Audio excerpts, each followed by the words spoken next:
Yo, yo, yo, what's good? What's good? Here we are, second video. This is something I've been wanting to do for a minute. And I don't know why I never really did. Well, I might have. I don't think I have. We'd have to go back through all the videos or whatnot. But for the most part, I don't think I've ever actually told y'all why I am the way that I am politically. I think I just kind of took it as an assumption. You guys knew that I was just left leaning with all of the things that I say. But we never actually really talked about like why though, and like how I got to where I got to, and why I see the political spectrum the way that I do. So, yeah, let's talk about first what is a political awakening, right? To me, it's when you realize that politics start to affect every part of your life. It's like you get out of that idea of it's just the federal elections, right? Like it's just the presidential election. Like those elections, they don't really matter so much as the local elections. And once you start to understand that those local elections affect your everyday life, you start to become politically active, and that is your political awakening. Once politics become important to you on a personal level, you start to take more action. And there's a few different ways that you can go. You can go to the concerned citizen, right? And now you're at all the city council meetings and you're speaking up about things that you want to happen in your city. And, you know, you're reaching out to your representatives and elected officials and stuff like that. You could take the route of becoming a commentator to where now you take all of the information that you're starting to learn and you readily put it in a structured format and you give your opinion on it and you start speaking about the things that you start to see and you try to build a platform and a community around the things that you find passionate about, the politics that you believe in. Or you can take the route where you become somebody who is so immersed in politics that you're a political junkie.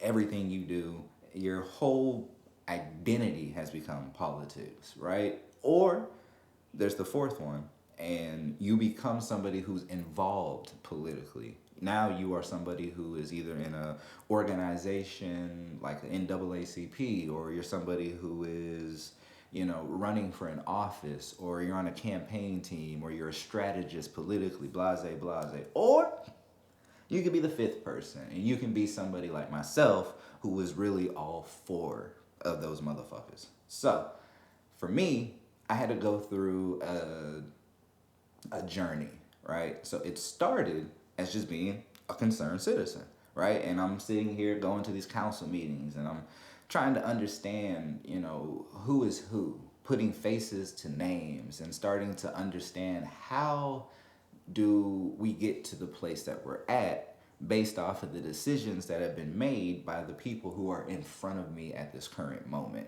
and the people who were on this administration or who were on the council and who were the mayor or the commissioner or the sheriff, anybody who is an elected official. You start to kind of piece together certain things. You look a little bit historical, past 5, 10 years, look at trends, see things that have been going on, and then you start to notice the things around you that really haven't changed as much, and that leads you to get a little bit more vocal, right? So now you're somebody who is starting to speak out more, right? You're a commentator. You're finding the ways to articulate the issues of your community, and you're starting to get people to listen to you. You're starting to make a little bit of a wave.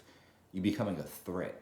You will become a threat. That is something I want to say right now. Once you become politically active, you become a threat. The establishment wants you docile. They do not want you to be active, because when you are active, that means you are paying attention to what they are doing. When you pay attention to what they are doing, they cannot do it anymore. And then things end up changing. They don't want things to change because things are working for them. One thing I want you guys to always understand and remember: if things aren't working for you, that means that they are more than likely working for them. And when I say you, I mean a collective. I mean us, the ones that are not the 1%, the ones that are not wealthy, the ones that are not rich, the ones that don't have it like that. You dig? Like, we constantly being screwed by policies that are being put in place. We're constantly being screwed by capitalism. That's a whole other conversation, right? But anyways, you tend to become this type of individual who speaks out. You might do it on Facebook and you might create a group page, or you might do it on a podcast and put it on Spotify or other types of platforms. You might do what I do and you end up creating this digital show where you talk about things. Controversial conversation, shameless plug, right? But that's the kind of individual you start to become. And then the more you do your spiel, your show, whatever it is, you start to research more and more and more and more and more. And you become a political junkie and it starts to consume your life. And everything that you do is a speak on politics. It's a treatise or a meditation on this and that. And you're just talking about, well, politically speaking, the way that we got here was because of this policy that was enacted, blah, man, all that bullshit, right? You start to sound like a professor emeritus. But you don't necessarily have to go to the next step. And not a lot of people actually do go to that next step. And that is to actually run actually run. Like, become a candidate and take on a platform of beliefs that you yourself have agreed to tie yourself to. You say you believe in this, and that. And if elected, you will fight for this, and that. That is a huge responsibility. And a lot of people don't truly understand how big of a, not necessarily gesture, but how big of a situation it is to run for office. Qualifications alone are very, very nerve-wracking. You go into City Hall, you sit down, and you write your name there after you pay an exorbitant amount. But it's not really an exorbitant amount, but it's more than you normally have, right? So you sit down, you sign your name, they give you the paperwork, and they do the verification of where you're staying to make sure that you're in the district. And it's just like, wow, this shit is real, right? And it becomes so surreal for you in that moment. And then you got to go through everything as a candidate. You go through the forums, you go through the events, you do the meet and greets, you canvass the city, you talk to other officials, you talk to department heads, you meet everybody that has a hand in the moving and the shaking of what goes on in these communities, right? And it's cool, but it's not really what you expect it to be. And the people who continue to be lifelong politicians, a lot of them end up getting lost in the sauce because you tend to lose sight of what you got into that fight for. And we see it happen all the time. People who are really, really fight the power, fight the man, start to become, well, look, we need to listen to the man because maybe he has some good points. And then eventually they start to coddle in the balls of the man and shit like that. Bullshit. But anyways, we're speaking about my political awakening. So like I said, I went through the 4 stages, and then I landed back here at commentating, speaking about things, and understanding that, when you utilize your voice, you do have sometimes a bigger impact than if you were actually on a council or mayor or whatnot.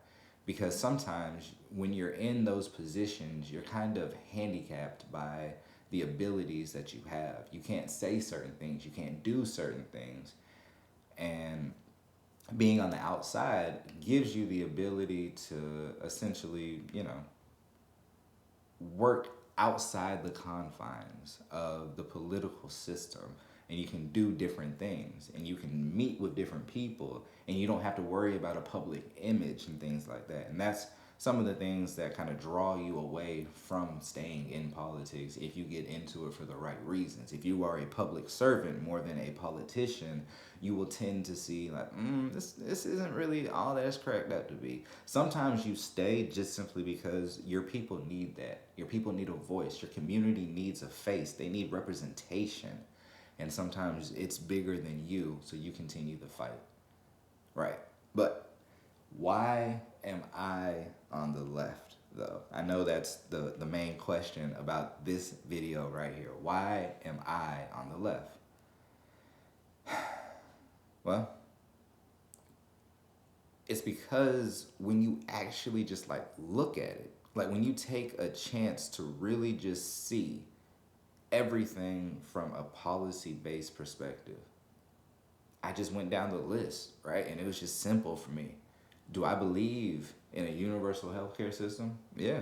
Do I know which one we should put in? Not yet. But I know as I learn more about healthcare, I learned that there are more and more ways that we can implement a better system than what we have. And I know that that seems to be a left leaning thing. When it comes to the war on drugs, it was created by the Republicans or by the right, and to end it, the left wants to do it, and they have all kinds of different ways that they want to do it. They want to decriminalize all drugs, or maybe they want to just change the scheduling of marijuana, or whatever it may be. There are a lot, and I mean a lot, of different ways that we can address the war on drugs. But when it comes to these kind of things, these, my guy, are the things that led me to the left. When it came to things like guns and stuff like that, it's a little bit more ambiguous. I am a free wielding American. I keep a pistol with me. I keep that thing, and I got one in that mug. You know what I'm talking about? But do I understand that there is a crisis in America when it comes to the gun culture and when it comes to the gun violence? Yes, we just had 3 more killed in Jacksonville for no reason. I was literally just dying in Florida. So yes, we have an issue when it comes to guns, but it's not as clear cut as the left wants to take all guns and the right wants to give everybody guns. It's not that. There is some middle ground. And when it comes to the abortion situation, yes, I am pro choice, but that does not mean that I support just having an abortion. It means that I have no say in this conversation, and whatever she decides is what she decides. And if she decides to have the abortion, I will support her choice. That does not mean that that is what I willingly want to happen. I would like for the children to be born, but I would also like for the ones that end up in the system to actually be adopted and to actually be taken care of. So there are a lot more nuances to that conversation, and you know exactly where I stand on it. It is not pro-life versus pro-choice. It is pro-choice versus pro-birth. Because you can be you can be pro-choice and you can still be pro-life, as myself, because I don't believe in the death penalty. I don't believe in offensive wars. I don't think we should be over there killing brown people for no reason. That to me is pro-life. I don't believe people should be dying of starvation. I don't believe they should die from hospital bills. These are things that make somebody pro-life. Just wanting a baby to pop up out some woman's vagina does not make you pro-life. That makes you pro-birth. Anyways, so like I said, there's a lot of different conversations to be had about the policies, but what ends up coming down to it is I am for things that essentially seem to be more freeing. The caveat, though, I wouldn't say the caveat, the irony of it is it makes it seem like it's more government, but it isn't. It's releasing certain things. Why do we have a DEA, an ATF, and the FBI? I get it, different departments within one department, but essentially it's wasted resources. We have over $800 billion going to our military budget, but we have an underfunded and understaffed VA. If I go up there to go try to get taken care of, it's going to take me about a week and a half just to see somebody, right? So I'm trying to figure out where is all that money going aside from defense contracts. So we waste and waste and waste a lot of money. When it comes to doing those things, the so-called small government right-wing individuals never have an issue with that. When we spend $1 trillion on the war in Iraq, they don't have an issue with that. When $6.5 trillion somehow is unaccounted for by the Pentagon, we don't have an issue with that. But when a brother asks, can I get a little bit of, student loan forgiveness? You know what I'm talking about? Can I go see a doctor outside of this network because the insurance company is just a middleman who's really screwing us? And if I got a bullet in my fucking leg, I don't really think that I need to ask y'all to get a selective or some type of fucking procedure or surgery. But that's the kind of system that we're in. And the people who defend those systems, more so than none, tend to be on the right. Now, don't get me wrong, Biden and a lot of moderate establishment type of Democrats, the Nancys and the Chucks and all of them, they are hell-bent on protecting the system that has been put in place when it comes to healthcare. I mean, hell, we know because for 8 years, motherfucking Biden was next to Obama as Obamacare was put into place. So we get it, right? But at the same time, that doesn't mean that the majority of the left sees the public option or sees the type of healthcare options that we have now as the things that we need to continue moving forward with. So I say all that to say I'm on the left because when I look at the majority of the issues, I tend to fall on that side. I want us to end the war on drugs. I want us to end illegal offensive war.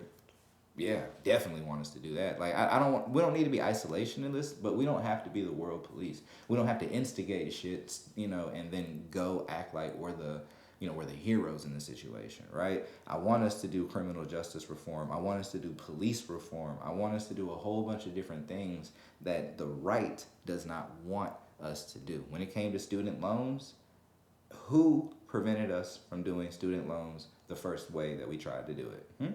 Right, that's right. It was those six governors that come from Republican states that said that they was going to end up losing money with Mahelo when it came to the student loan service providers, but they actually weren't going to. There truly wasn't any standing, but we have a right-leaning Supreme Court. Therefore, they decided, hey, we're going to go ahead and push through with this case, and then we're going to say that it's struck down. So that was the Republicans. Whenever we were supposed to get that early Saturday voting, which we still ended up getting, but when we were trying to get the early Saturday voting and early voting going down in Georgia, what happened? Republicans fought. They fought an appeal, right? They are constantly attempting to destroy democracy. We see the culture wars. We see everything DeSantis does. We see everything that Trump does. These are the two leading idiotic motherfuckers of the Republican Party. We look at Vivek or whatever his name is, Ramaswamy, right? He's very, very, very, very articulate. He's great at how he speaks. But if you look at things that he's talking about, he's still talking from an authoritative thing, saying that teenagers and stuff like that need to take tests just to be able to vote. We're going back to literacy tests, poll taxes, bullshit like that. Come on, I don't agree with that stuff. So, aside from that, like I said, the Republican Party is filled with jack-offs, jackasses, and jerkheads. So, I don't know what a jerkhead is. I tried to come up with another one. Y'all know me. Anyways, comes in threes. But the problem is also that Democrats suck too. And a lot of the ones that we have on the left really don't fight for things that are on the left. So the message gets mixed up. It gets twisted. And that is why it sucks to say that I'm on the left, because there's not great representation. But I am on the left. And my political awakening happened probably around 2015 when that man came down that elevator or up that elevator. I really can't remember because I was essentially in shock. But when they said Donald Trump was running, and I didn't believe it, and I was like, ha!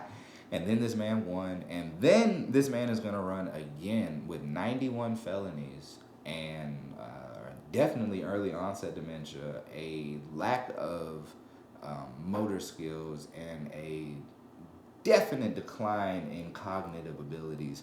Yet here we are watching him be the front runner of the Republican primary. And he didn't even go to the debate. Bruh, you can't make this shit up. Whoever's writing this script, kudos. Because I swear y'all niggas deserve overtime. And that's a good one, because we're going to talk about the writer's strike coming up sometime this week. We haven't talked too much about it. There's a lot going on there still. But anyways, is there? I don't know. I don't think so. I know you have to support the strike. I know that there's scabs that are working in the AHS, American Horror Story, but I don't really know too much what's going on now. I don't think those demands have been made or met. So anyway, like I said, we'll get to all of that. But anyways, like I said, I'm on the left just simply because of that. But when it comes down to it, I don't think we need to call ourselves left, right, anything. We need to look at each of these issues individually, and then we need to make a educated decision. That's pretty much it. So, from everybody here, Controversial Conversation, Open-Minded Productions, I implore you to study, to research, and to find your own perspective, your own point of view. Because we don't need to tell you what to think. That's the problem that's going on right now, is people are telling you what to think. You need to think for you. So I just want to lead you guys to certain things. But like they say, you can lead somebody to the water, but you can't make that motherfucker drink it, right? You can put their head in that bit, they might not drink, they might drown, right? So you can't give people too much either. Y'all like that metaphor? That boy good, right? That boy good. I know. Anyways, man, this is the second video. Like I said, we got the third one coming up. I appreciate y'all. I love y'all. I thank y'all. And like I said, check out Spoken Joke 404 Sports Bar and Grill, South Lake Mall in Morrow, Georgia, starting September 6th. That is next Wednesday. Y'all know what it is. We going in. Shouts out to the team. OMP, Controversial Conversation. Jokes the baby. We out.